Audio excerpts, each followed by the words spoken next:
Hello students, welcome to the Indus Ranger. So last class में हमने क्या कवर किया था? लास्ट क्लास में हमने कवर किया था प्रिपरेशन ऑफ फिनॉल। तो प्रिपरेशन ऑफ फिनॉल में हमने तीन चीज़ें पढ़ी थी पहले। सबसे पहला प्रिपरेशन ऑफ फिनॉल हमने कैसे पढ़ा था? एल्कीन पर क्या कराने पर? हाइड्रेशन कराने पर, हाइड्रेशन ऑफ एन एल्कीन। पहला कंसेप्ट हमारा ये था। दूसरा कंसेप्ट हमारा क्या था? By Grignard reagent. Grignard reagent से रिएक्शन कराया था तो हमारा क्या बना था? एल्कोहल बना था। और तीसरा हमने क्या पढ़ा था? हाइड्रोबोरेशन एंड ऑक्सीडेशन, जिसमें हाइड्रोबोरेशन के लिए हम BH3 यूज करते हैं और ऑक्सीडेशन के लिए H2O2 एंड देन NaOH। ये तीन मेथड हमने पढ़े थे क्या? प्रिपरेशन ऑफ एल्कोहल के लिए। ठीक है, आज हम उसी में कंटिन्यू करते हुए फोर्थ प्रिपरेशन पढ़ेंगे। किसका? एल्कोहल का। फोर्थ प्रिपरेशन किससे हम करेंगे भाई? एल्कोहल से। एल्कोहल का प्रिपरेशन करेंगे किससे? कार्बोनिल कंपाउंड से। तो सबसे पहले डिस्कस करते हैं कार्बोनिल कंपाउंड होते क्या हैं, ठीक है, और फिर उसके बाद हम करेंगे कि कार्बोनिल कंपाउंड से एल्कोहल बनाते कैसे हैं। ठीक है, तो स्टार्ट करते हैं। सबसे पहला हमारा प्रिपरेशन ऑफ एल्कोहल की हम बात करते हैं। टॉपिक है हमारा प्रिपरेशन ऑफ एल्कोहल, जिसमें हम स्टार्ट करेंगे from carbonyl compound. From carbonyl compound. ठीक है, देखो कार्बोनिल कंपाउंड नाम से पहली बार हम सुन रहे हैं यहाँ पर। हेलो एल्केन्स और हेलो एरिन्स हम पढ़ रहे हैं। ठीक है, तो इसमें थोड़ी सी बात जाननी है कि कार्बोनिल कंपाउंड हमारा होता क्या है। तो यहाँ पे सबसे पहले हम समझते हैं, ध्यान देना सब लोग यहाँ पर, समझना। देखो कार्बोनिल का मतलब है कि जिस भी कंपाउंड के पास ये ग्रुप हो, C double bond O group हो, इस कंपाउंड को हम लोग क्या बोलते हैं? Carbonyl group. ये हमारा क्या है? Carbonyl group. क्या है मेरा? ये कार्बोनिल ग्रुप। ठीक है, अब कार्बोनिल ग्रुप देखो तुम्हारे कितने टाइप्स के होते हैं। एक होता है हमारा क्या? Acid chloride, acid chloride. दूसरा मेरा क्या होता है? एल्डिहाइड। अभी नाम पढ़ते हैं, फिर उसके बाद इन सबको का सारा स्ट्रक्चर से देख लेंगे क्या होता है। एल्डिहाइड। तीसरा क्या होता है मेरा? कीटोन। चौथा मेरा क्या होता है? एस्टर। ठीक, पांचवा मेरा क्या होता है? Carboxylic acid. और लास्ट जो होता है वो मेरा क्या होता है? एनहाइड्राइड। एनहाइड्राइड। इसके बाद जो लास्ट में आता है वो मेरा आता है, वो क्या आता है? एमाइड। ठीक है, ये हमारे बेसिक कार्बोनिल ग्रुप्स होते हैं। ठीक है, तो इनको समझो। अगर किसी भी कंपाउंड में हमारे पास क्या ग्रुप आ जाएगा? Suppose RC double bond O और ये क्या रहा? Cl। तो COCl ग्रुप है। जहां भी COCl ग्रुप आएगा वो हमारे कौन सी? एसिड क्लोराइड की कैटेगरी में आएगा। ठीक है, अब एल्डिहाइड की बात करते हैं। तो एल्डिहाइड में क्या होता है कि हमारे पास CHO ग्रुप होता है। क्या होता है? C डबल बॉन्ड O और H। ये CHO ग्रुप होता है मेरा क्या? एल्डिहाइड का। ठीक है, कीटोन के लिए क्या यूज करते हैं? कीटोन के लिए हमारा जो होता है, देखो कीटोन के लिए जो यूज होता है वो हमारा RCO और क्या होता है? R। ठीक है, R डैश। तो ये हमारा क्या हो गया? कीटोन के लिए यूज हो गया। ठीक है, एस्टर के लिए क्या यूज होता है? देखना जरा। मतलब देखो कीटोन में जो है C डबल बॉन्ड O के आसपास जो है, यहाँ भी R ग्रुप, यहाँ भी R ग्रुप, दोनों साइड अगर R ग्रुप होंगे तो हमारा कीटोन की कैटेगरी में चला जाएगा। ठीक, और अगर सिर्फ यहाँ पे अगर हम R लिख देते हैं, अगर सिर्फ और सिर्फ एक R डैश की जगह हम यहाँ H लिख दें, मतलब क्या होता है? इसके पास CHO ग्रुप होगा। जिसके पास भी CHO ग्रुप होगा, COH, ये CHO, ये अगर ये किसी कंपाउंड में है तो वो कंपाउंड के पास क्या होगा? एल्डिहाइड फंक्शनल ग्रुप होगा। और जिस भी कंपाउंड के पास C double bond O group होगा और दोनों साइड R ग्रुप लगे होंगे, मतलब R यहाँ पे कुछ भी हो सकता है, एल्किल या एल्किल कोई भी ग्रुप हो सकता है हाइड्रोजन को छोड़ करके। ठीक है, तो वो हमारा कौन सी कैटेगरी में आ जाएगा? कीटोन की कैटेगरी में आ जाएगा। ठीक है, एस्टर देखो क्या होता है? एस्टर में क्या होता है? RC double bond O R, मतलब कि उसके पास COOR ग्रुप होता है। ठीक है, पहले यहाँ पर H रहेगा तो एल्डिहाइड, R रहेगा तो कीटोन। ठीक है, और अगर यहाँ पर एक OR ग्रुप आ जाता है कार्बोनिल कंपाउंड के साथ तो हमारा एस्टर की कैटेगरी में आ जाता है। ठीक है, कार्बोक्सिलिक एसिड ये सबको पता होगा, R C double bond O और H, मतलब इस OR की जगह हमारा क्या आ गया, OH आ जाएगा। तो ये कंपाउंड जो है वो मेरा कहाँ चला जाएगा, कार्बोक्सिलिक एसिड में चला जाएगा। ठीक है, अब देखो एनहाइड्राइड का केस क्या होता है। एनहाइड्राइड में क्या होता है, R C double bond O सो बता रहा हूँ एनहाइड्राइड किस क्या होता है। एनहाइड्राइड में जो है हमारे पास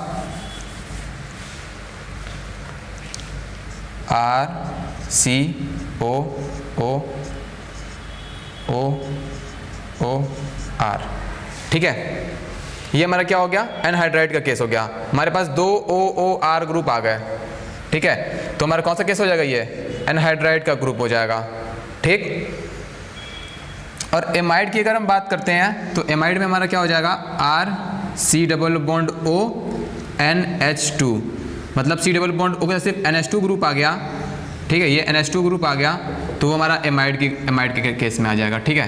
तो ये डिफरेंट टाइप्स के हमारे क्या होते हैं, हमारे क्या होते हैं, एल्डिहाइड फंक्शनल ग्रुप होते हैं, ठीक है। डिफरेंट टाइप्स के हमारे कार्बोनिल ग्रुप होते हैं। तो इनको पहचानने का तरीका क्या है कि इनके साथ जो फंक्शनल जो चीज़ अटैच है, जैसे COCl किसी के साथ अटैच हो तो वो एसिड क्लोराइड की कैटेगरी में आएगा। जिसके साथ CHO आ जाएगा वो हमारा एल्डिहाइड आ जाएगा। जिसके साथ दोनों साइड R ग्रुप हो जाएंगे वो हमारा कीटोन। जिसके साथ OR ग्रुप आ जाएगा वो हमारा क्या हो जाएगा, एस्टर। और जिसके साथ OH ग्रुप मतलब R C double bond OH, मतलब OH ग्रुप आ जाएगा साथ में कार्बोनिल कंपाउंड के साथ, तो हमारा कार्बोक्सिलिक एसिड बन जाता है। और हमारे पास दो OR आ जाते हैं, मतलब OR आ जाता है, तो हमारे का एनहाइड्राइड की कैटेगरी में आ जाता है। और फिर अगर एमाइड के लिए R C double bond NH2 देख लेते हैं, ठीक है। NH2 ग्रुप अगर रुक जाएगा कार्बोनिल कंपाउंड के साथ तो हमारा एमाइड की कैटेगरी में आ जाता है। एक और होता है फॉर्मल्डिहाइड। क्या होता है, फॉर्मल्डिहाइड। ये एल्डिहाइड कीटोन की कैटेगरी में ही आता है। इसमें कुछ नहीं होता, C डबल बॉन्ड O अकेला है, अगर दोनों साइड मेरे क्या लग जाएंगे, H लग जाएंगे, तो वो मेरा क्या हो जाएगा, फॉर्मल्डिहाइड की कैटेगरी में आ जाएगा, ठीक है। मतलब फॉर्मल्डिहाइड इसको कहते हैं, ठीक है। और जिसके पास CHO एल्डिहाइड। तो ये रहा हमारा कार्बोनिल कंपाउंड का क्लासिफिकेशन, ठीक है। बेसिकली भी यहाँ पढ़ो कार्बोनिल कंपाउंड क्लासिफिकेशन, उसके बाद जो है एक एक करके सबका हम पढ़ेंगे बाद में। तो चैप्टर वाइज है हमारे पास, एल्डिहाइड कीटोन का अलग चैप्टर है, ठीक है, तो उसको उसमें पढ़ेंगे हम लोग। लेकिन कार्बोनिल ग्रुप का क्लासिफिकेशन यही है, ठीक है। तो ये रहा हमारा कार्बोनिल कंपाउंड। तो अब बात हमारा यहाँ पर अभी हम पढ़ क्या रहे हैं, हम पढ़ रहे हैं preparation of alcohol from carbonyl compound, ठीक है। तो अगर मेरे को कार्बोनिल कंपाउंड से एल्कोहल बनाना है, ठीक है, तो उसके लिए हम एक चीज़ और याद रखना, इसमें क्या याद रखना है, देखो हम क्या पढ़ रहे हैं, सबसे पहले एल्कोहल पढ़ रहे हैं, ठीक है। फिर उसके बाद हम क्या पढ़ेंगे, एल्डिहाइड और कीटोन पढ़ेंगे। क्या पढ़ेंगे, एल्डिहाइड और कीटोन पढ़ेंगे, ठीक है, दोनों एक ही क्लासीफाई के। फिर इसके बाद हम क्या पढ़ते हैं, इसके बाद पढ़ते हैं कार्बोक्सिलिक एसिड पढ़ते हैं। क्या पढ़ते हैं, कार्बोक्सिलिक एसिड पढ़ते हैं, ठीक है। एल्कोहल, एल्डिहाइड, कीटोन और कार्बोक्सिलिक एसिड, ठीक है, ये चैप्टर वाइज हम पढ़ते हैं, ठीक है। चैप्टर इसलिए हम पढ़ते हैं, इसमें एक चीज़ याद रखना कि अगर ऊपर से हम नीचे जाएंगे, ठीक है, अगर मेरे को एल्डिहाइड अगर मेरे को एल्डिहाइड से एल्कोहल, एल्कोहल से कार्बोक्सिलिक एसिड बनाना है, ठीक है, तो हम क्या यूज़ करेंगे, यहाँ पर हम क्या यूज़ करेंगे, ऑक्सीडाइजिंग एजेंट का यूज़ करेंगे, ठीक। किसका यूज़ करेंगे, ऑक्सीडाइजिंग एजेंट का यूज़ करेंगे, ये बात ठीक है। ऊपर से नीचे आना हो, अगर मेरे को एल्डिहाइड दिया हो, एल्डिहाइड से एल्कोहल दिया हो, एल्कोहल से एल्डिहाइड या कीटोन ले आना हो, तो वो हमारा क्या हो जाएगा, ऑक्सीडाइजिंग एजेंट यूज़ करेंगे। एल्डिहाइड से कीटोन से कार्बोक्सिलिक एसिड, दो भी हम ऑक्सीडाइजिंग एजेंट यूज़ करेंगे, ठीक है। और एल्कोहल से डायरेक्ट मेरे को कार्बोक्सिलिक एसिड जाना हो तो हम क्या करेंगे, ऑक्सीडाइजिंग एजेंट, मतलब ऊपर से नीचे आने पे हम किसका यूज़ करेंगे, ऑक्सीडाइजिंग एजेंट का यूज़ करेंगे, ठीक है। अब एक चीज़ और, ये तो ऊपर से नीचे हो गया, अगर हम नीचे से ऊपर जाएंगे, कार्बोक्सिलिक एसिड से मेरे को एल्डिहाइड बनाना हुआ, या कार्बोक्सिलिक एसिड से मेरे को एल्कोहल, या एल्डिहाइड से मेरे को एल्कोहल बनाना हुआ, तो हम किसका यूज़ करेंगे, रिड्यूसिंग एजेंट का यूज़ करेंगे। क्या यूज़ करेंगे, रिड्यूसिंग एजेंट का यूज़ करेंगे, ठीक है। याद रखना ये एजेंट होते क्या है ये हम बता देंगे, लेकिन याद रखना कि जब भी यहाँ से हम यहाँ जाएंगे तो ऑक्सीडेशन वर्ड का नाम आएगा, या ऑक्सीडाइजिंग एजेंट, या इसका ऑक्सीडेशन होगा तो क्या बनेगा, ठीक है। तो ऑक्सीडेशन का नाम आएगा जब भी हम एल्कोहल से एल्डिहाइड, एल्डिहाइड से कार्बोक्सिलिक एसिड की हम बात करेंगे। लेकिन अगर मेरे को कार्बोक्सिलिक एसिड से एल्कोहल, या एल्डिहाइड से मेरे को एल्कोहल बनाना होगा तो हम रिड्यूसिंग एजेंट के यूज़ करेंगे, ठीक है। ये चीज़ याद रखना, ठीक है। इसी सीक्वेंस में हम पढ़ते भी हैं, पहले एल्कोहल पढ़ते हैं, एल्डिहाइड पढ़ते हैं, देन कार्बोक्सिलिक एसिड पढ़ते हैं। तो ये याद रखने का तरीका है कि अगर ऊपर से नीचे जाएंगे तो ऑक्सीडाइजिंग एजेंट का यूज़ करेंगे, और नीचे से ऊपर जाएंगे हम तो रिड्यूसिंग एजेंट का यूज़ करेंगे, लेकिन ये ऑर्डर यही रहेगा, ठीक है। इसको एक बक्से में नोट कर लेना। अब एक चीज़ और थोड़ा ध्यान देना यहाँ पर, ठीक है। ये तो रहा हमारा कार्बोनिल कंपाउंड क्लासिफिकेशन, ठीक है। और फिर उसके बाद जो है हम क्या देखेंगे यहाँ पर, ऑक्सीडाइजिंग एजेंट और रिड्यूसिंग एजेंट हमारा देख लीजिए, ऊपर से नीचे जाएंगे। अब देखो हमें बनाना, अब एक चीज़ और समझना है यहाँ पर, हमें बनाना क्या है, हमें एल्डिहाइड से क्या बनाना है, एल्कोहल बनाना है। बात समझ में आ रहा है? एल्डिहाइड से एल्कोहल, कार्बोक्सिलिक एसिड से एल्कोहल, तो ये हम कहाँ जा रहे हैं, नीचे से ऊपर जा रहे हैं। अगर नीचे से ऊपर जा रहे हैं तो हमें याद रखना रिड्यूसिंग एजेंट का यूज़ करेंगे। किसका यूज़ करेंगे, रिड्यूसिंग एजेंट का यूज़ करेंगे, ठीक है, रिड्यूसिंग एजेंट का यूज़ करेंगे। तो याद रखो, फ्रॉम कार्बोनिल कंपाउंड एल्कोहल के प्रिपरेशन में हम क्या यूज़ करते हैं, रिड्यूसिंग एजेंट का यूज़ करते हैं। Reducing agent use for preparation of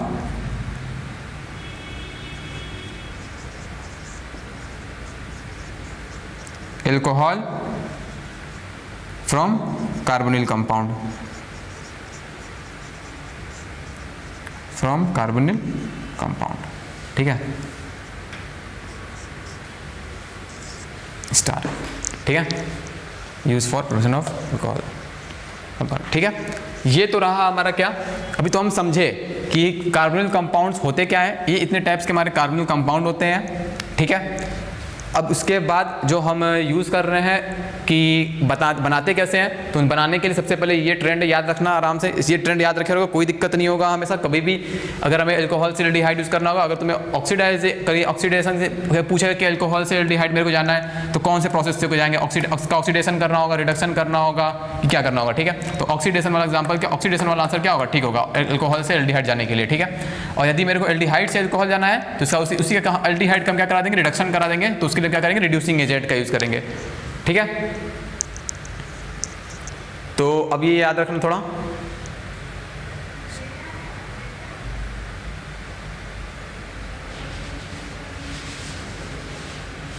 ठीक है, ठीक है। तो क्या करें, रिडक्शन कराएंगे, रिडक्शन क्या होगा, रिड्यूसिंग रिडक्शन करा दो इसको, रिडक्शन, क्योंकि एल्डिहाइड रिड्यूस होकर क्या देगा, एल्कोहल देगा, ठीक है। तो रिडक्शन, इसको रिड्यूसिंग एजेंट ना लिख के तुम यहाँ क्या लिख लो, रिडक्शन प्रोसेस लिख लो, ये क्या रिडक्शन है, ठीक है, कोई दिक्कत है वो भी चलेगा, रिडक्शन प्रोसेस है समझो, रिड्यूसिंग एजेंट में कोई दिक्कत नहीं है। यहाँ से यहाँ जाने के लिए क्या, रिड्यूसिंग एजेंट का यूज़ करेंगे, क्या करेंगे, एल्डिहाइड से डालेंगे, रिड्यूसिंग एजेंट का, दोनों ही सही है, कोई दिक्कत नहीं है, ठीक है। रिड्यूसिंग एजेंट ये क्या है, ये ऊपर से आने का ऑक्सीडेशन प्रोसेस है, क्या प्रोसेस है, ऑक्सीडेशन प्रोसेस है, ठीक है। तो ये याद रखना सब लोग। तो अब हम आगे बढ़ते हैं इसी में, ठीक है। अब देखो पहले तो इतना तो समझ गया, अब आगे बढ़ते हैं कि बनाते कैसे हैं, ठीक है। हमारे अब इसमें देखो कुछ इसमें होते हैं बहुत सारे ऑक्सीडाइजिंग और रिड्यूसिंग एजेंट हैं, ठीक है, लेकिन सिर्फ हमें 2 ही 3 के बारे में 2 ही 3 का करा दूंगा, कोई दिक्कत नहीं है उससे, उसी से काम हो जाएगा अपना, ठीक है। एक चार्ट बनाएंगे अभी, देखो अभी हम किसकी बात करेंगे, रिडक्शन की बात करेंगे, क्योंकि हमें क्या बनाना है, एल्डिहाइड एल्कोहल से मेरे को क्या बनाना है, एल्कोहल बनाना है। तो रिडक्शन प्रोसेस तो रिड्यूसिंग एजेंट का हम क्या करेंगे, यूज़ करेंगे। तो ये याद रखना कि हम 2 की बात करेंगे, LiAlH4, इसका नाम क्या है, लिथियम एल्यूमिनियम हाइड्राइड, ठीक है, स्ट्रॉन्गेस्ट रिड्यूसिंग एजेंट है, ठीक है। ये मेरा क्या है, ठीक है, ये स्ट्रॉन्गेस्ट रिड्यूसिंग एजेंट है, स्ट्रॉन्गेस्ट रिड्यूसिंग एजेंट, ठीक। एक और हम पढ़ते हैं क्या, NaBH4, ठीक है। इतने से मेरा काम हो जाएगा। इसको क्या बोलेंगे, सोडियम बोरोहाइड्राइड, क्या बोलेंगे, सोडियम बोरोहाइड्राइड, ठीक है, ठीक है। ये स्ट्रॉन्गेस्ट रिड्यूसिंग एजेंट है, इसके कंपेरिजन में थोड़ा वीक है, ठीक है, ये वीक रिड्यूसिंग एजेंट है, ठीक है। अभी स्ट्रॉन्ग और वीक हम क्यों बोल रहे हैं, ठीक है, इसका मतलब समझाते हैं अभी क्या होता है। स्ट्रॉन्ग रिड्यूसिंग एजेंट और वीक रिड्यूसिंग मतलब है, क्या मतलब होता है? देखो, हमें कार्बोनिल कंपाउंड से अल्कोहल बनाना है, ठीक है, कार्बोनिल कंपाउंड से हमें अल्कोहल बनाना है, तो हमें रिड्यूसिंग एजेंट चाहिए। तो रिड्यूसिंग एजेंट भी हमारे कई टाइप के होते हैं, एक स्ट्रॉन्ग होता है, वीक होता है। तो स्ट्रॉन्ग और वीक का मतलब क्या होता है कि कोई रिड्यूसिंग एजेंट जो है सारे फंक्शनल ग्रुप जितना भी हम यहाँ लिखे थे वो सबके सबको रिड्यूस कर देगा, ठीक है। लेकिन अगर NaBH4 की हम बात करेंगे तो NaBH4 सबको रिड्यूस नहीं करेगा। तो ठीक है, एक चार्ट हम बनाएंगे, उसमें हम ये दिखाएंगे कौन किसको रिड्यूस कर सकता है और कौन किसको रिड्यूस नहीं करेगा, इन दोनों के लिए बस बनाएंगे, ठीक है। उसके अलावा और कोई यहाँ पे कुछ नहीं पूछेगा, ठीक। तो देखो यहाँ बनाते हैं हम रिड्यूसिंग एजेंट के लिए LiAlH4, नीचे क्या होगा मेरा NaBH4, ठीक है।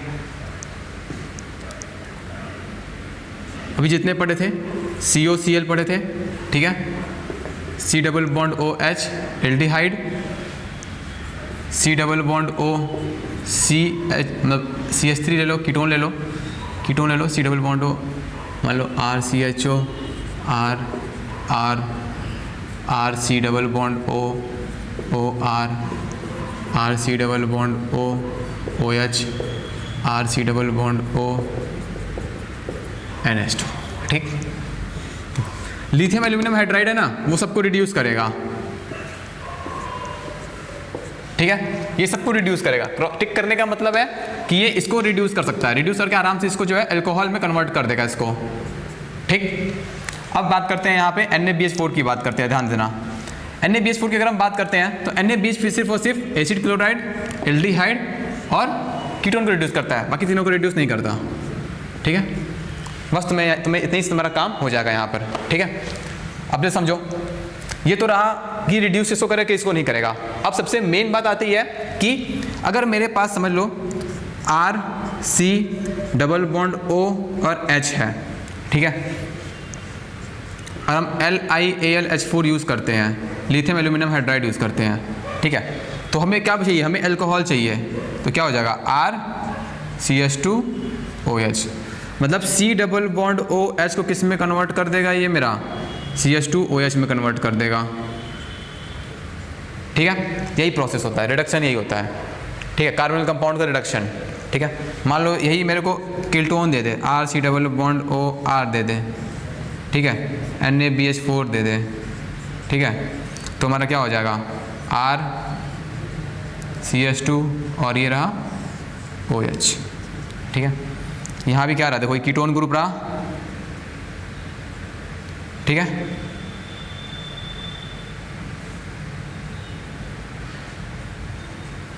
R2CHOH हो जाएगा, ठीक है, R2CHOH,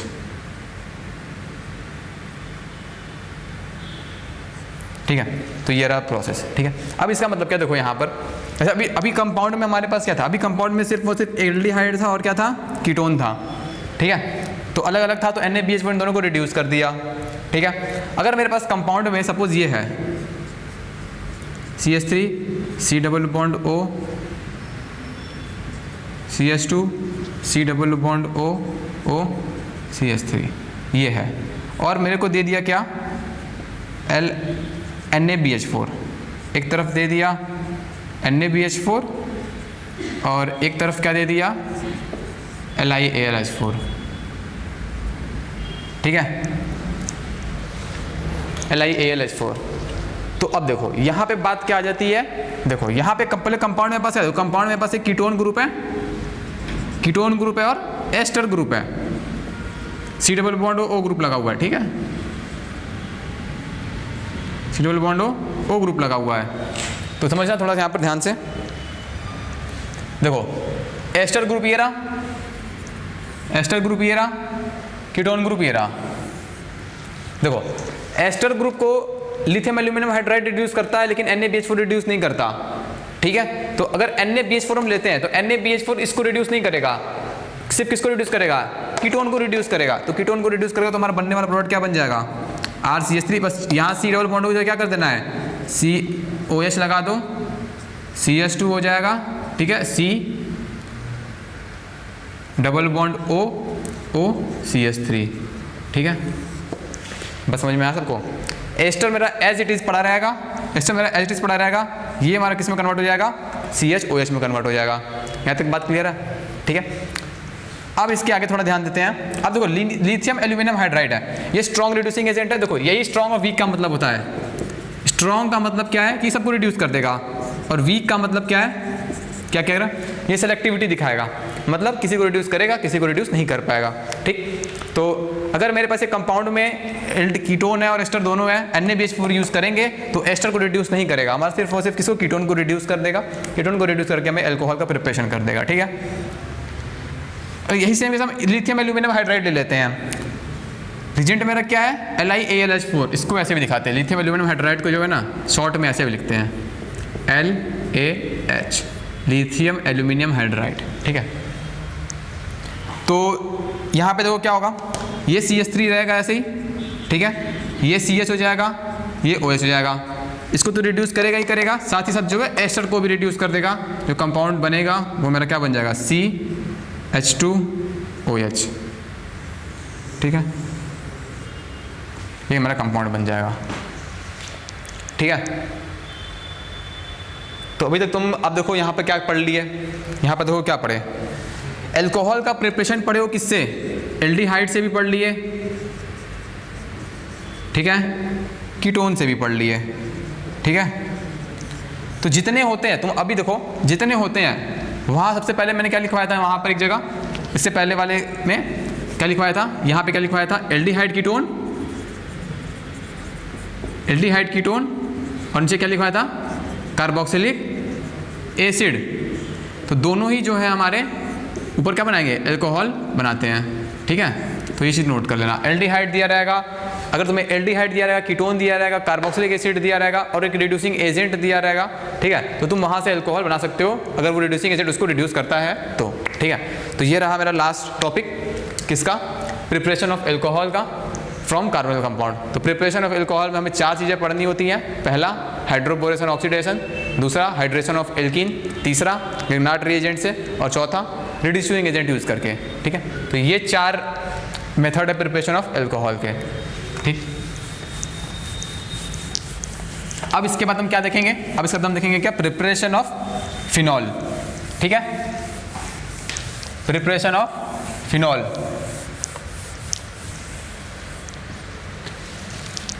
चलो देखो, अब जो टॉपिक पढ़ने वाले हैं वो क्या पढ़ने वाले हैं, प्रिपरेशन ऑफ फिनॉल। देखो समझो, देखो प्रिपरेशन ऑफ फिनॉल की बात करते हैं तो फिनॉल हमारा क्या होता है, ये होता है एक बेंजीन रिंग होती है। ठीक है, और उसके बाद क्या होता है मेरा, ये OH ग्रुप हो जाता है। ठीक है, तो ये हमारा क्या हो गया, फिनॉल हो गया। ठीक, इसको मेरे को बनाना है तो ये बनेगा मेरा बेंजीन से। ठीक है, बेंजीन, इस बेंजीन पर अगर मान लो डायरेक्ट फिनॉल तो बनता नहीं है। अगर हम बेंजीन, देखो ये पहले इसका नेचर समझ लो कि ये बेंजीन कैसा होता है। बेंजीन नॉर्मली क्या शो करता है, इलेक्ट्रोफिलिक एरोमेटिक सब्स्टिट्यूशन रिएक्शन, मतलब क्या शो करता है, SEAR, मतलब electrophilic aromatic substitution reaction show करता है। ठीक है, नाम लिख लो यहाँ पर, लिख लो इलेक्ट्रोफिलिक एरोमेटिक सब्स्टिट्यूशन रिएक्शन।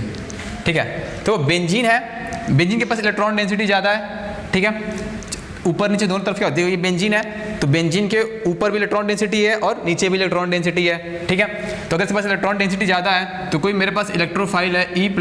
ठीक है, तो ये E+ जो है इसके साथ बॉन्ड बना के क्या बना लेता है, इलेक्ट्रो सब्स्टिट्यूशन रेशो करता है। मतलब एक H, अगर मान लो यहाँ पे एक H है, ठीक है, तो इस H को रिप्लेस करके अगर हम E से कर दें तो जो हमारा कंपाउंड बना है एक सब्स्टिट्यूशन प्रोडक्ट है। H को क्या कर दिया, सब्स्टिट्यूट कर दिया E से, सब्स्टिट्यूशन प्रोडक्ट हो गया, इलेक्ट्रोफाइल आया तो हमारे क्या इलेक्ट्रोफिलिक हो गया और एरोमेटिक सब्स्टिट्यूशन रिएक्शन हो गया। ठीक है, तो ये हमारा नॉर्मल शो होता है। ठीक है, तो अगर मेरे को फिनॉल बनाना है तो फिनॉल बनाने के लिए सबसे सिंपल सा तरीका क्या है, देखो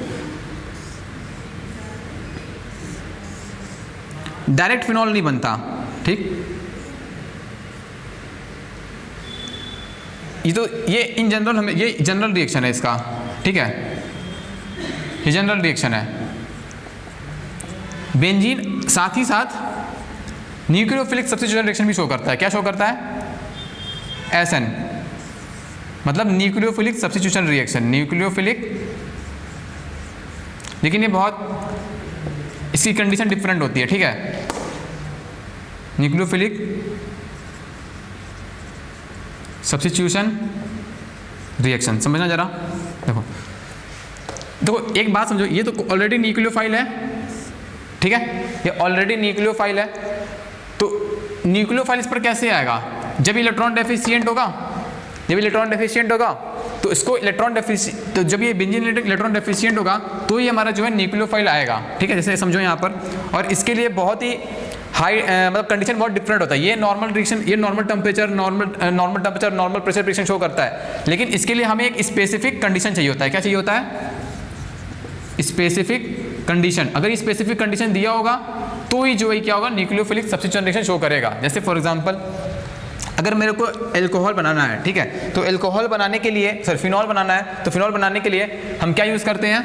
एक हेलो एल्केन यूज़ करते हैं। क्या यूज़ करते हैं? हेलो एल्केन, जो कि फर्स्ट चैप्टर में पढ़े थे, हेलो एल्केन, ठीक है। अब अगर हम NaOH डालें, क्या डालें? बेस, बेस, ठीक है, और इसके साथ हम क्या करते हैं? हाई टेम्परेचर करते हैं। टेम्परेचर मेरा क्या होगा? हाई होगा, और प्रेशर भी मेरा क्या होगा? हाई होगा, तब तो जाके ये रिएक्शन होगा, ठीक है। NaOH से हमें क्या मिलेगा? न्यूक्लियोफाइल OH माइनस, ये OH माइनस जो है इसको रिप्लेस कर देगा NaOH, और ठीक है, रिप्लेस कर देगा, क्या बना देगा? सॉल्ट बना देगा, O माइनस Na प्लस, ठीक। ये एक सॉल्ट बना दिया। Cl को क्या कर दिया? यहाँ से रिप्लेस कर दिया, Cl को रिप्लेस करके O माइनस Na प्लस बना दिया, ठीक है। अब यहाँ पे ध्यान देना, अब अगर यहाँ पे हम एसिड लेते आएंगे तो एसिड क्या करेगा? यहाँ पे इसको O माइनस को प्रोटोनेट कर देगा, मतलब जो O माइनस है तो हमारा क्या हो जाएगा? ये OH बन जाएगा, तो हमारा क्या बन गया? ये हमारा क्या हो गया? फिनॉल का प्रिपरेशन हो गया। किससे? Nucleophilic aromatic substitution reaction. Nucleophilic aromatic लिख लो यहाँ पे भाई,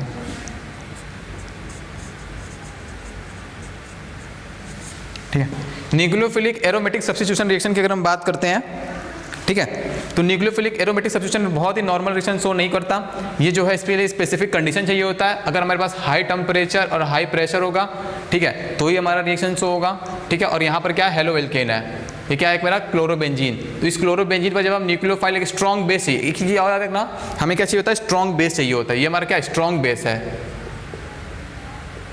हाईली स्ट्रॉन्ग बेस चाहिए होता है। अगर वीक बेस होगा तो भी वो जो है SNAR नहीं शो करता, ठीक है। तो एक स्ट्रॉन्ग बेस चाहिए। ये स्ट्रॉन्ग बेस जो है यहाँ पे जाएगा, इस क्लोरीन को यहाँ से क्या करेगा? निकाल देगा, तो हमारा क्या बन जाएगा? एक सॉल्ट बन जाएगा, O माइनस Na प्लस का सॉल्ट बन जाएगा, फिनॉक्साइड आयन बन जाएगा। ये फिनॉक्साइड, इसका नाम क्या? फिनॉक्साइड आयन होता है। क्या होता है?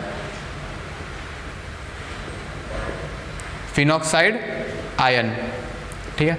ये phenoxide ion in the presence of acid, acid के पास क्या होता है? मेरे पास H प्लस होता है। अगर एसिड के पास H प्लस है तो ये O माइनस क्या करेगा? इस H प्लस को ले लेगा और हमारा प्रोडक्ट क्या बन जाएगा? H, ठीक है।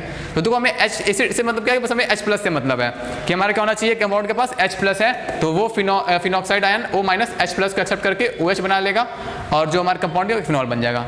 ये रहा हमारा क्या? प्रिपरेशन ऑफ फिनॉल, ठीक है। प्रिपरेशन ऑफ फिनॉल में एक और है, प्रिपरेशन ऑफ फिनॉल में एक और चीज, एक और से पढ़ लेते हैं, ठीक है, थोड़ा उसको और देख लेते हैं। जैसे बेंजीन में जो है हमने फिनॉल का प्रिपरेशन डायरेक्ट नहीं है, ठीक है, फिनॉल का प्रिपरेशन डायरेक्ट नहीं है।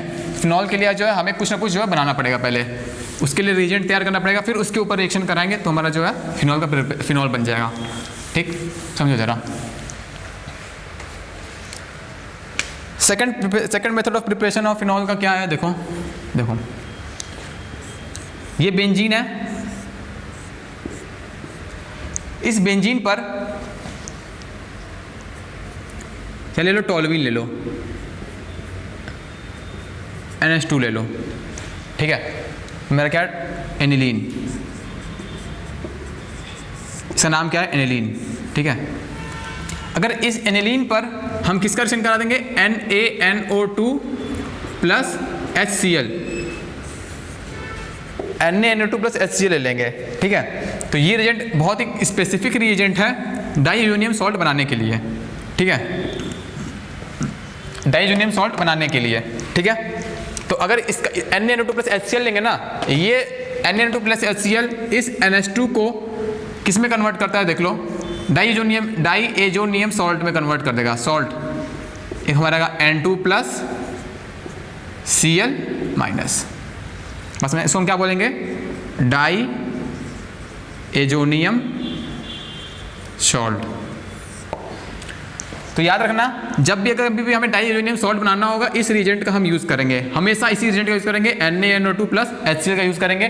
तो ये NH2 को किस में कन्वर्ट कर देगा, डाइजोनियम सॉल्ट में कन्वर्ट कर देगा। यहाँ से अब जो है रिएक्शन बनना आसान है। यहाँ पर अगर हम सीधे वाटर लेते आएंगे H2O, जो कि हमारे किस फॉर्म में होता है, मतलब H और OH होता है, ठीक है। तो जो हमारा प्रोडक्ट बनेगा, देखो कोई भी गैस अगर हमें मिलेगी, जैसे मान लो सपोज N2 गैस है, नाइट्रोजन क्या होता है, गैस है, ठीक है। और देखो तो नाइट्रोजन गैस के फॉर्म में है यहाँ पर, मतलब नाइट्रोजन से डायरेक्टली अटैच है, यहाँ बस नाइट्रोजन यहाँ से इजीली रिमूव कर जाएगा गैस के फॉर्म में, ठीक है।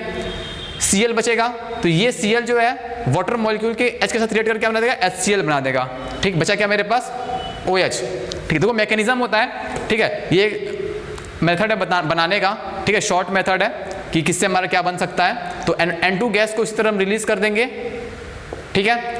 Cl माइनस अकेले था, तो इसको हम क्या करेंगे, H के साथ रिएक्ट करा देंगे, तो हमारा HCl बन जाएगा। और जो है साथ ही साथ हमारा क्या बनेगा, देखो यहाँ पे एक OH बचा, बेंजीन बचा, तो हमारा प्रोडक्ट क्या बन जाएगा,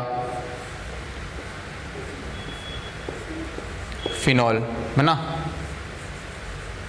फिनॉल। साथ साथ क्या बन गया मेरा, नाइट्रोजन गैस रिलीज हो गया, और क्या हो गया, HCl बन गया, ठीक है। तो ये रहा हमारा सेकंड मेथड प्रिपरेशन। बेंजीन की रिएक्शन हमें बहुत अच्छे से आनी चाहिए। पहली बात, जैसे बेंजीन पे हम सबसे पहले समझो, बेंजीन सबसे पहले हम क्या पढ़ते हैं, अगर हमारे पास बेंजीन दिया होता है तो बेंजीन पे सबसे पहले हम क्या पढ़ते हैं, इलेक्ट्रोफिलिक एरोमेटिक SEAR पढ़ते हैं, ठीक है। इलेक्ट्रोफिलिक एरोमेटिक सब्स्टिट्यूशन रिएक्शन पढ़ते हैं, क्यों, क्योंकि हमारा न्यूक्लियोफाइल है, कोई भी हमारा इलेक्ट्रोफाइल बनेगा, एक मैकेनिज्म होगा, एक मैकेनिज्म के थ्रू जाएगा, और क्या होगा हमारा, क्या बना देगा मेरा, ये एक मोनो सब्स्टिट्यूटेड बेंजीन बना देगा, ठीक है। फिर इस पर डिफरेंट रिएक्शन करा करके जो है हम फिनॉल बना सकते हैं, कोई भी कंपाउंड जो देगा बना सकते हैं। तो बेंजीन जनरली हमारा SEAR शो करता है। तो बेंजीन से टोल्यूइन बनाना, ठीक है, फिर टोल्यूइन पे डाइजोनियम सॉल्ट बनाना, ठीक है। ये तुम लोग ट्राई करना, बेंजीन से टोल्यूइन कैसे बनेगा, ठीक है, कैसे बनाएंगे बेंजीन से टोल्यूइन, सॉरी एनिलीन कैसे बनाएंगे, ठीक है। इसका यहाँ से यहाँ कन्वर्जन है, ये कन्वर्जन होगा, ठीक है। क्लास 11 की चीज़ें हैं, ट्राई करना, बेंजीन से एनिलीन, ठीक है। फिर अगर एनिलीन बना लिए, तो अब एनिलीन से जो है हम डाइजोनियम सॉल्ट बनाएंगे। डाइजोनियम सॉल्ट का रिएक्शन हम वाटर के साथ कराते हैं। इसका रिएक्शन ये एक बहुत ही इंपॉर्टेंट इंटरमीडिएट है, ठीक है। ये यहाँ से बहुत सारे जो है प्रोडक्ट बना सकता है। अगर यहाँ पे डिफरेंट रिएजेंट यूज़ करेंगे, जितने तरह के रिएजेंट होंगे, यहाँ से वो रिएक्शन शो करके हमारा बहुत सारा कंपाउंड बनेगा। फिनॉल जैसे अगर वाटर यूज़ करेंगे तो हमारा क्या बन जाएगा, फिनॉल बन जाएगा, ठीक है।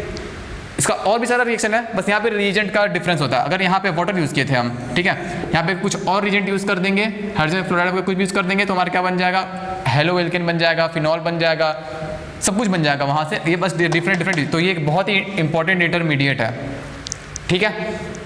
तो बेंजीन पढ़ना, पहले बेंजीन पे डिस्कस, बेंजीन क्लास 11 का बेंजीन पहले पढ़ना, फिर उसके बाद जो है इसे फिनॉल के प्रिपरेशन के लिए इसका यूज़ करेंगे हम लोग, ठीक है। तो ये रहा मेरा क्या, प्रिपरेशन ऑफ फिनॉल, ठीक। तो अब हमने प्रिपरेशन ऑफ एल्कोहल हो गया, प्रिपरेशन ऑफ फिनॉल हो गया, ठीक। अब इसके बाद हम बात करेंगे थोड़ी बहुत एसिडिटी एंड बेसिसिटी, जो कि बहुत ही इंपॉर्टेंट टॉपिक है, उससे हर साल क्वेश्चन पूछता है, acidity of alcohol and acidity of phenol, ठीक। हेडिंग रहेगा क्या, एसिडिटी ऑफ एल्कोहल, ठीक है। तो कुछ स्टेटमेंट है, उसको पहले समझ लेंगे क्या होता है। एक स्टेटमेंट क्या बोलता है, देखो एसिडिटी ऑफ एल्कोहल का मतलब सिंपल सा है कि या तो एसिड मेरा क्या होगा, स्ट्रांग होगा, या एसिड हमारा क्या होगा, सॉरी हाँ, एल्कोहल की एसिडिटी की बात कर रहे हैं, ठीक है। तो या तो एल्कोहल जो है वो हमारा क्या होगा, स्ट्रांग एसिड होगा, सॉरी एसिडिटी का मतलब है, देखो इससे पहले समझ एसिडिटी होता क्या है, ease of donation of proton, ठीक है। जितना ज़्यादा प्रोटॉन का डोनेशन इजी होगा, ठीक है, जितना ज़्यादा प्रोटॉन का डोनेशन इजी होगा, वही हमारा क्या होगा, स्ट्रॉन्गर एसिड होगा। स्ट्रॉन्गर, हम पूछेंगे कि कौन सा अल्कोहल जो हमारा स्ट्रॉन्ग एसिड है, कौन सा अल्कोहल हमारा वीक एसिड है, ठीक है। तो उसके बारे में हमको इस ऑर्डर पूछेंगे, कोई 3-4 से क्वेश्चन दे देगा, पूछेगा एसिडिटी ऑफ अल्कोहल बताना है हमें। तो एक चीज़ याद रखना कि ease of donation of proton, जितना ज़्यादा ease of donation of proton जितना ज़्यादा होगा, एसिडिटी हमारा क्या होगा उतना ज़्यादा होगा। इसको ऐसे लिख लो, ease of donation of proton जितना ज़्यादा होगा, ठीक है, उसकी एसिडिटी हमारा क्या होगा, एसिडिटी उतना ज़्यादा होगा, उतना ही क्या होगा, स्ट्रॉन्गर एसिड होगा। समझो, एक स्टेटमेंट है, stronger the acid weaker its conjugate base, ठीक है, weaker its conjugate base and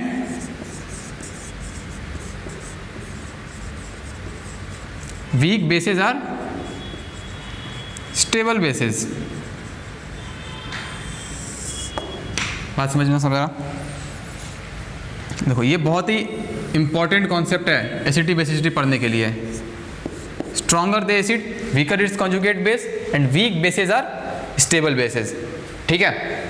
देखो एसिड, हमारे पास HA कोई एसिड है, ठीक है, अगर एसिड है तो वो डोनेट करके H प्लस बनाएगा और क्या बनाएगा, A माइनस बनाएगा, क्या बनाएगा, H प्लस और A माइनस बनाएगा, ठीक है। देखो तो ये एसिड है, तो इससे जो बनने वाला एनायन होगा उसको हम क्या बोलेंगे, कंजुगेट बेस बोलेंगे। क्या बोलेंगे, कंजुगेट बेस बोलेंगे, ठीक है। एसिड है, H प्लस रिलीज करने के बाद, H प्लस रिलीज करने के बाद जो हमारा एनायन फॉर्म होगा उसको क्या बोलेंगे, कंजुगेट बेस बोलेंगे। सिमिलरली अगर हम कोई बेस ले लें, सपोज बेस कोई भी ले लो, BOH ले लो, ठीक है, BOH है, ठीक है। एसिड क्या करता है, प्रोटॉन डोनेट करता है, बेस क्या करता है, प्रोटॉन एब्स्ट्रैक्ट करता है, ठीक है। तो अगर सपोज कर लो कोई मेरे पास बेस है B माइनस, ठीक है, और हमारे पास क्या है, कोई एसिड दे रखा है, ठीक है, तो ये क्या करेगा, B माइनस क्या करेगा, ये हमारा बेस है, बेस है, तो बेस इसको अगर एब्स्ट्रैक्ट करेगा तो हमारा क्या बना दिया, HB बना दिया प्लस A माइनस बना दिया, तो ये मेरा क्या हो गया, ये हमारा एसिड है, ये हमारा बेस है। तो अगर एसिड H प्लस रिलीज करने के बाद कंजुगेट बेस बना रहा है, और तो अगर बेस है वो H प्लस खाएगा या H प्लस एब्स्ट्रैक्ट करेगा, तो जो हमारा उससे जो बनने वाला कंजुगेट सब्सटेंस होगा उसको हम लोग क्या बोलेंगे, कंजुगेट एसिड बोलेंगे। क्या बोलेंगे, कंजुगेट एसिड। और एसिड था तो एसिड से जो मेरा बना वो मेरा क्या बना, जो एनायन बना उसको हम क्या बोलेंगे, कंजुगेट बेस, कंजुगेट बेस, ठीक है। तो ये रहा एसिड से जो बनने वाला एनायन है उसको हम कंजुगेट बोलते हैं। अगर एसिड बेस दोनों हमारे कंपाउंड साथ में है तो जो बेस है, बेस से जो बनने वाला हमारा एसिड होता है, बेस से जो बनने वाला एसिड होता है उसको हम क्या बोलते हैं, कंजुगेट एसिड का नाम देते हैं। और एसिड से जो बनने वाला बेस होता है उसको हम क्या बोलते हैं, कंजुगेट बेस बोलते हैं। मतलब ये एसिड बेस पेयर थ्योरी है, ठीक है, कंजुगेट एसिड बेस पेयर है। तो इसीलिए यही चीज लिखा हुआ है, तो यहाँ समझना, stronger the acid weaker its conjugate base, acid के लिए डिफाइंड है, ठीक है।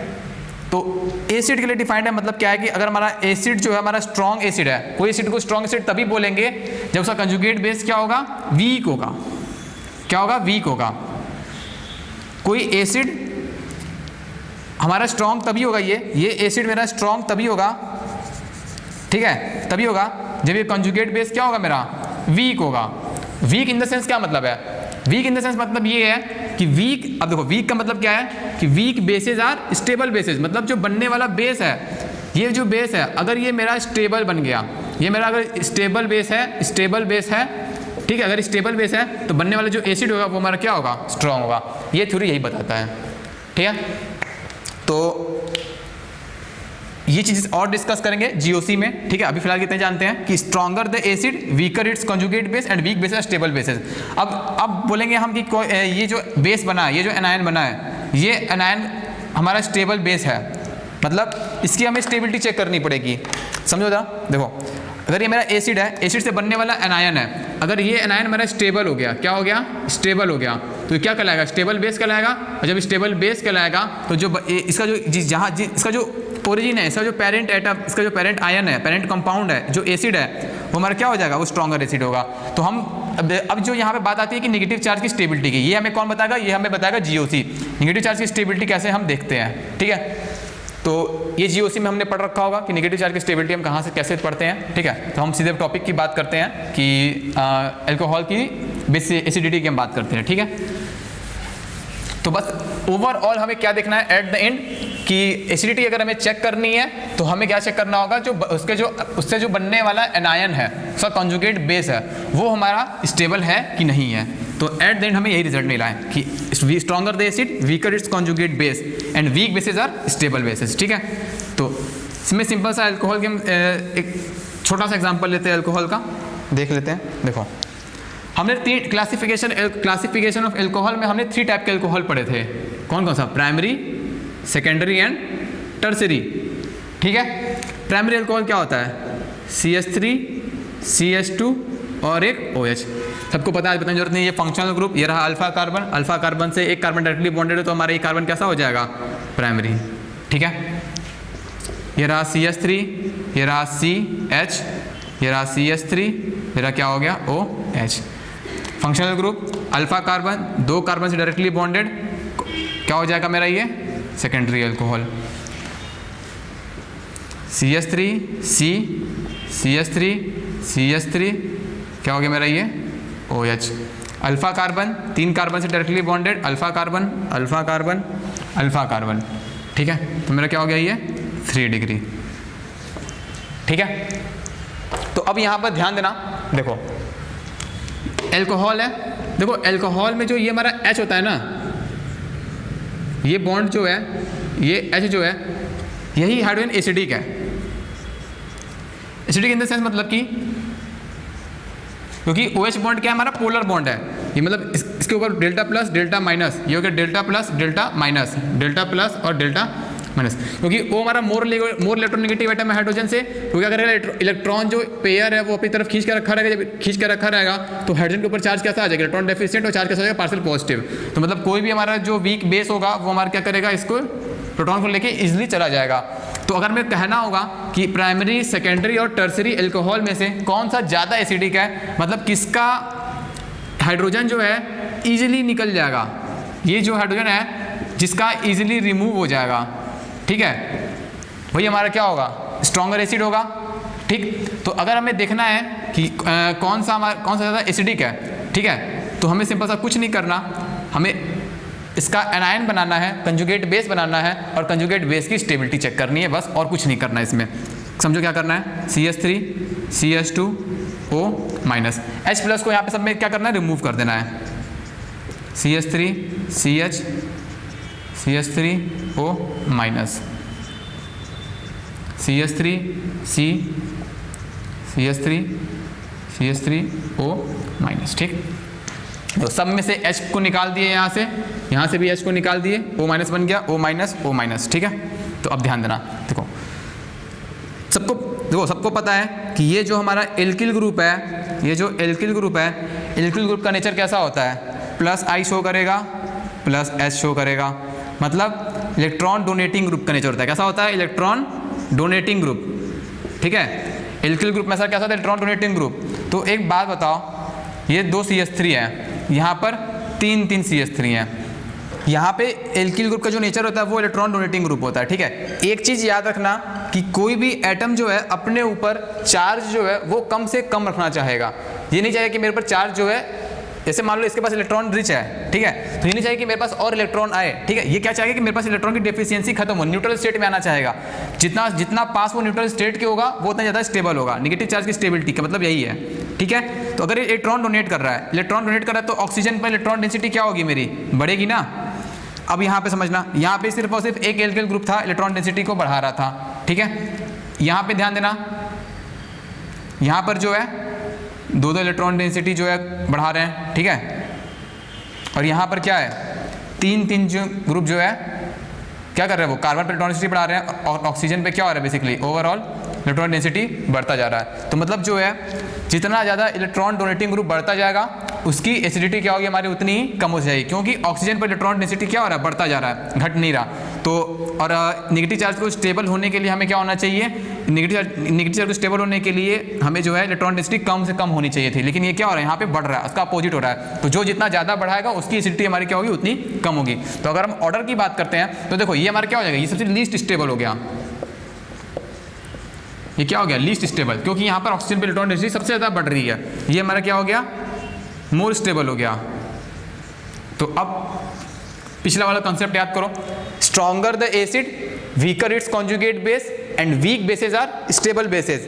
ठीक है, तो अगर ये मोर स्टेबल है, ठीक है, तो इसका कॉन्जुगेट बेस, मतलब ये तो कॉन्जुगेट बेस है, तो ये कॉन्जुगेट बेस क्या होगा, बहुत ही वीक होगा, वीक कंजुगेट बेस होगा, वीक कंजुगेट बेस होगा। और ये क्या होगा, ये मेरा स्ट्रॉन्ग कंजुगेट बेस होगा, स्ट्रॉन्ग CB लिख देते हैं, ठीक। CB का मतलब क्या हो गया, कंजुगेट बेस। ये स्ट्रॉन्ग कंजुगेट बेस और वीक कंजुगेट बेस। और पहला स्टेटमेंट क्या बोलता है, stronger the acid weaker its conjugate base. अगर ये वीक कंजुगेट बेस है तो इसका जो बनने वाला एसिड होगा वो मेरा क्या होगा, स्ट्रॉन्गर होगा, ठीक है। और ये जो स्ट्रॉन्ग कंजुगेट बेस है, देखो इसका अपोजिट समझ लेना, stronger the acid weaker its conjugate base, weak acid strong conjugate base, ठीक है। स्ट्रॉन्ग कंजुगेट बेस का मतलब क्या हो गया, जो बनने वाला एसिड है वो हमारा क्या हो गया, वीक एसिड हो गया, ठीक है। तो ये एसिडिटी ऑर्डर, अगर एसिडिटी ऑर्डर पूछेगा तो प्राइमरी जो है ज़्यादा एसिडिक होगा 2 डिग्री से, देन 3 डिग्री, ठीक है। बस तो ये याद रखना है। ये आज हमारा क्या रहा आज का, ये एसिडिटी ऑफ एल्कोहल। तो एल्कोहल की एसिडिटी में या किसी की भी एसिडिटी हमें चेक करनी है, कुछ भी नहीं करना, उसमें से बस हमें प्रोटॉन को रिमूव कर देना है। उस प्रोटॉन को रिमूव करने के बाद नेगेटिव चार्ज की स्टेबिलिटी चेक करनी है। जितना ज़्यादा स्टेबल नेगेटिव चार्ज होगा वो कंजुगेट बेस उतना ही वीक होगा और वो हमारा क्या होगा, उतना ही स्ट्रॉन्ग एसिड होगा। और जिस भी नेगेटिव चार्ज जितना ज़्यादा लेस स्टेबल होगा वो लेस स्टेबल होगा, तो कंजुगेट बेस उसका उतना स्ट्रॉन्ग होगा और उसका जो एसिड होगा वो हमारा क्या होगा, वीक एसिड होगा। किसी भी एसिडिटी के प्रॉब्लम में यही काम करना होता है, ठीक है। अब एसिडिटी ऑफ एल्कोहल पढ़े हैं, अगली क्लास में हम क्या देखेंगे, एसिडिटी ऑफ फिनॉल। तो फिनॉल की एसिडिटी में भी हम सेम यही काम करेंगे। तो आज के लिए इतना ही, नेक्स्ट क्लास में हम क्या देखेंगे, एसिडिटी ऑफ फिनॉल, ठीक।